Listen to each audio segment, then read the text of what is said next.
Assalamualaikum, halo.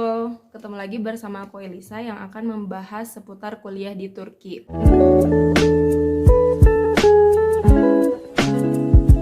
Buat kamu yang pengen kuliah di Turki atau emang udah fix bakal berangkat ke Turki, tapi kamu masih bingung terhadap beberapa hal, kamu masih bertanya-tanya, sebaiknya kamu tonton video ini sampai habis. Karena di sini aku akan membahas 6 hal yang harus kamu ketahui sebelum berangkat ke Turki. Yang pertama adalah sebaiknya kamu membeli perlengkapan musim dingin di Turki. Jadi Turki itu kan adalah salah satu negara yang memiliki 4 musim, yaitu musim gugur, musim salju, musim semi, dan musim panas. Dan pakaiannya itu berbeda-beda tergantung musimnya.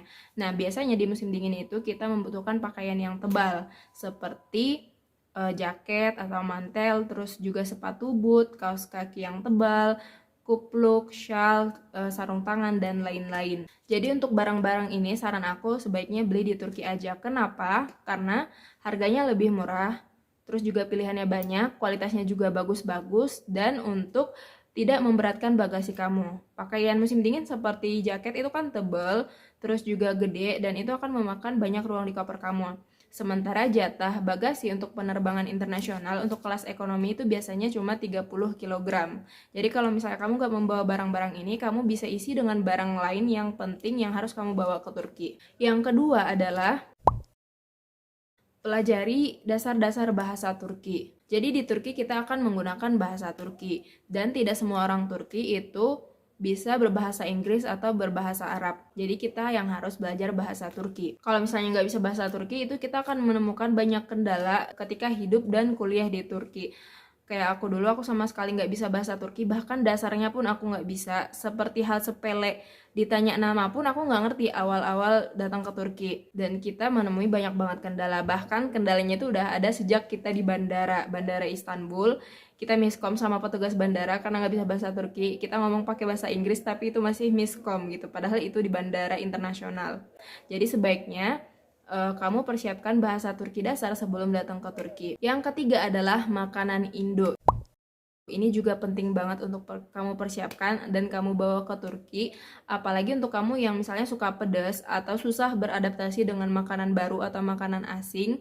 Dan takutnya nanti makanan Turki itu nggak cocok di lidah kamu, ujung-ujungnya kamu nggak makan gitu kan. Jadi sebaiknya kamu persiapkan makanan Indo yang bisa dibawa ke Turki. Seperti misalnya sambal-sambelan, atau bon cabe, atau keripik, dan lain-lain. Kayak aku dulu, aku bawa berbagai macam sambal, terus juga bon cabe, dan aku bawa banyak banget Indomie, karena katanya Indomie Turki nggak enak. Padahal setelah aku datang ke sini sebenarnya enak-enak aja, rasanya sama aja kayak yang di Indo, tapi emang nggak selengkap rasa-rasa yang di Indo. Seperti misalnya nggak ada rasa Indomie Aceh atau nggak ada rasa rendang, tapi yang ada di Turki tuh enak-enak aja gitu. Dan harganya juga nggak beda jauh dengan yang di Indo. Untuk Indomie kuah, kita bisa membeli seharga 3 lira atau sekitar 3.000 rupiah. Dan Indomie goreng itu 5 lira atau sekitar 5.000 rupiah. Dan itu bisa kamu dapatkan di market mana aja di Turki. Jadi market-market yang terkenal seperti Ayusbir, Shock, Bim, Sech, Migros itu semuanya menjual Indomie. Jadi kamu nggak perlu kayak aku dulu memenuhi setengah koper aku dengan Indomie, dengan berbagai rasa Indomie, karena kita bisa membawa barang lain yang lebih penting. Yang keempat adalah masalah ATM. Jadi ini hal yang penting banget ya, apalagi kita yang kuliah mandiri yang dapat uangnya itu dalam mata uang rupiah. Nah, untuk kartu ATM yang berlogo Mastercard dan Visa itu bisa dipakai di Turki. Jadi bisa transfer dari Indo ke Turki, juga bisa narik tunai di Turki. Tapi kalau tarik tunai pakai ATM Indo, meskipun berlogo Mastercard dan Visa, itu bakal kena potongan yang cukup besar. Jadi kalau aku sendiri, aku bawa ATM Indo yang berlogo Mastercard, terus aku siapin M-Banking, dan setelah di Turki aku membuka ATM Turki. Aku sama teman-teman aku memakai Ziraat, bank sejuta umat di Turki.